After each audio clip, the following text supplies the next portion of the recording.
Baiklah, Assalamualaikum warahmatullahi wabarakatuh. Kami kami dari kelompok Baiklah, kami dari kelompok dari tim usaha mie Bang Jago. Di sini kami terdiri dari 4 orang. Yang pertama saya sendiri, Salman Al-Farisi. Yang kedua ada Yoel Agung. Yang ketiga ada Karlan Muhammad Hendra. Yang keempat ada Miki Putri Supia. Baiklah, di sini kami akan mempresentasikan mengenai proposal uh, mahasiswa wirausaha kami. Baiklah, yang pertama dari latar belakang usaha kami, alasan pendirian usaha. Mie dengan rasa pedas dan level saat ini sangat populer, di mana merupakan kuliner atau masakan mie yang memiliki cita rasa yang ekstra pedas dan siap menggoyang lidah Anda. Belakangan ini memang terdengar makanan yang memiliki rasa unik dengan rasa pedas seperti mie Bang Jago ini, dan kehadirannya turut menyemarakkan kuliner Kota Padang. Namun, kenapa kuliner ini bisa disebut sebagai mie Bang Jago?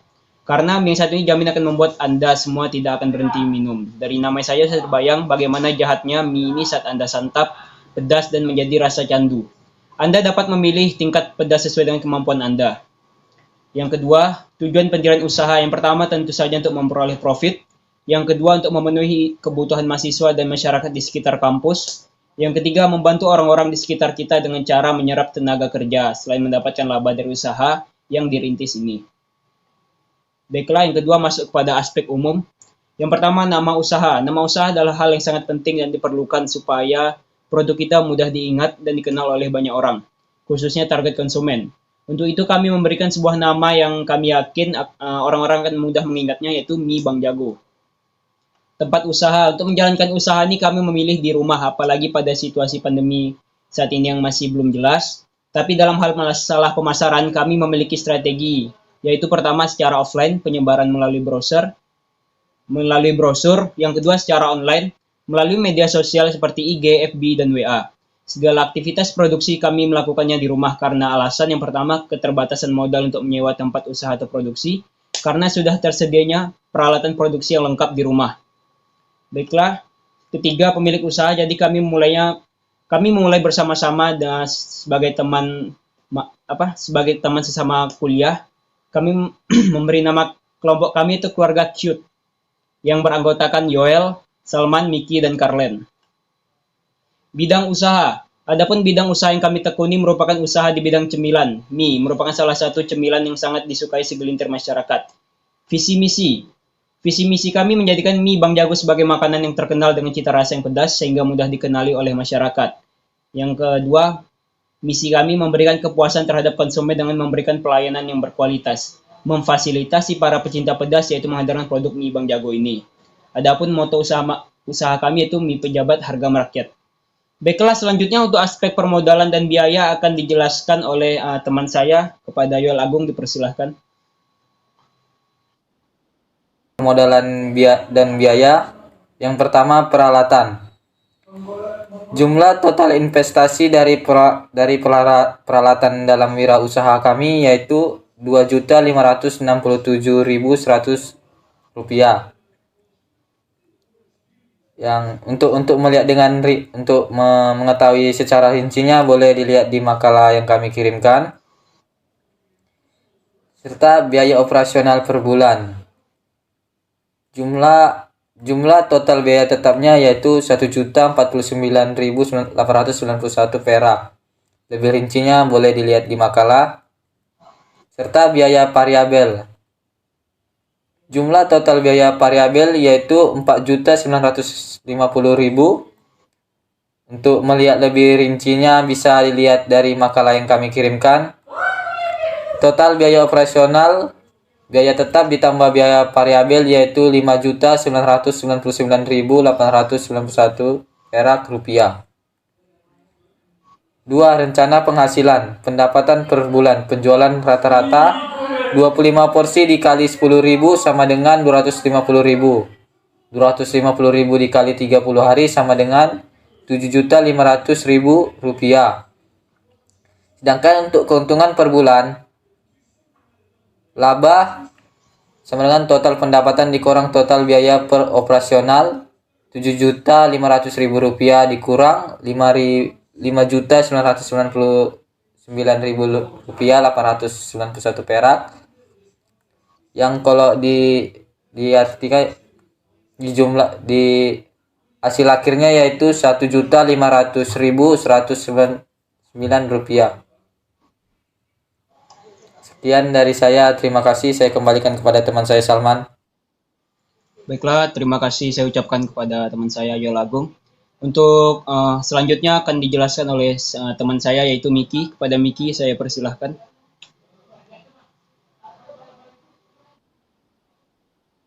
Baiklah, saya akan membacakan materi berikutnya yaitu tentang aspek pasar dan pemasaran. Satu, situasi persaingan. Situasi persaingan untuk usaha mie Bang Jago ini terutama di daerah Kota Padang belum banyak yang menekuninya. Sehingga analisis persaingan usaha ini relatif masih ringan atau mudah. Meskipun untuk beberapa daerah lain, mungkin ada juga yang menekuni usaha yang sama, namun mengingat kebutuhan pasar yang tetap besar menjadikan usaha ini tetap memiliki peluang yang cukup menjanjikan. 2. Sasaran usaha. Sasaran usaha dari makanan yang tempat nongkrong ini adalah para mahasiswa, para pekerja kantor maupun keluarga yang ingin berakhir pekan. 3. Promosi penjualan. Dalam usaha ini sangat mengandalkan teknologi sebagai bahan promosi. Platform yang kami gunakan adalah media sosial seperti Facebook, Instagram, dan lain-lain, yang tentunya akan menjangkau lebih banyak pelanggan tanpa dibatasi oleh jarak dan waktu. 4. Analisis SWOT. A. Kekuatan. Diproduksi dengan bahan yang tradisional dan mudah didapat, adapun bahan tersebut baik untuk tubuh dan memiliki nilai gizi yang seimbang. Diproduksi dengan menggunakan alat yang lengkap dan tempat produksi yang bersih sehingga tidak dipengaruhi dari bahan lain yang bisa membuat hasil produksi menjadi tidak higienis. Memiliki level tingkat yang pedas yang bisa diminta sesuai selera sehingga aman dan tentunya bisa dinikmati oleh semua kalangan. B. Proses. Kelemahan produksi juga membutuhkan kelitian, sebab jika tidak hasil produksi akan tidak maksimal atau tidak sesuai harapan, maka statement negatif bisa saja langsung menyebar dengan cepat di media sosial. Tanpa mereka tahu kebenarannya, produk ini masih terbilang baru, yang mana juga belum banyak orang yang mengetahuinya. Oleh karena itu, saat ini kami terus melakukan promosi dengan memanfaatkan media yang ada, dengan tujuan agar produksi kami bisa dikenal oleh masyarakat luas. C. Memiliki peluang. Memiliki produk ini masih baru dikenal dengan sepertinya masih banyak bersaingnya, maka cukup mudah bagi kami untuk membuat orang penasaran akan produk ini. Di samping itu, kami mencoba untuk membuat produk yang inovatif namun masih tradisional. Tentunya akan menjadi magnet tersendiri bagi pelanggan nantinya. D. Ancaman yang menjadi mie Bang Jago ini adalah persaingan yang pasti juga akan terus tumbuh sehingga kita harus lebih inovatif lagi untuk tetap bisa bersaing dan mendapatkan banyak pelanggan. Selain itu, manajemen dari bahan terhadap produk ini juga harus pas agar tak menimbulkan kerugian usaha. Baiklah, sekian, terima kasih. Kembali ke moderator. Baiklah, terima kasih saya ucapkan kepada Miki. Untuk pembahasan selanjutnya akan dijelaskan oleh teman saya yaitu Karlen. Kepada Karlen saya persilahkan. Assalamualaikum warahmatullahi wabarakatuh. Saya akan melanjutkan pembacaan materi yaitu tentang resiko usaha. Nomor 1, resiko dan hambatan. Terdapat beberapa resiko dan hambatan. Nomor satunya ialah persaingan yang ketat. Persaingan juga merupakan sebuah resiko yang harus dihadapi. Ada banyak bisnis yang bergerak di bidang yang sama dengan bisnis milik Anda. Risiko yang ada adalah persaingan. Bersainglah secara sehat agar kedua belah pihak tidak dirugikan. 2. Bekerja keras membangun bisnis.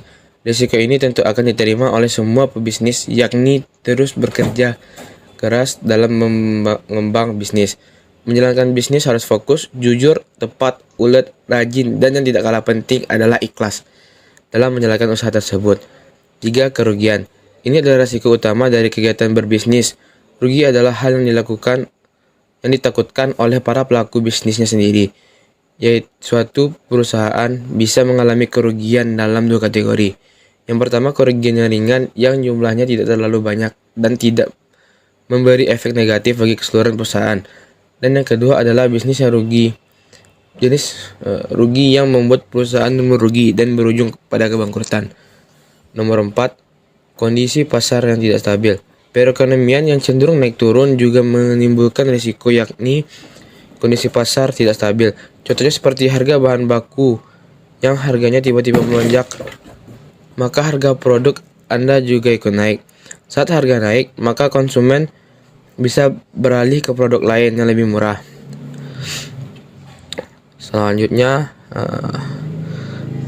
bagian nomor 2, yaitu situasi persaingan. Tingginya permintaan di pasar mie instan memang membuka peluang usaha, tetapi untuk menjadi pemain di pasar tersebut tidaklah mudah. Dari tahun ke tahun, selama beberapa dekade, jawara mie instan di Indonesia masih tetap Indomie. Produk yang dianggap sebagai market challenger baru muncul pada tahun 2003 melalui produk dari Wing Group, yaitu mie sedap. Kedua merek mie instan tersebut terus bersaing di tengah banyaknya merek lain. Publik kadang mengenal Indomie, Supermie, Sarimi, dan mie sedap sebagai mie instan yang umum dinikmati. Merek lain baru sebatas meramaikan, dan ada juga yang dinikmati oleh kalangan tertentu saja, seperti mie instan impor dari Korea Selatan.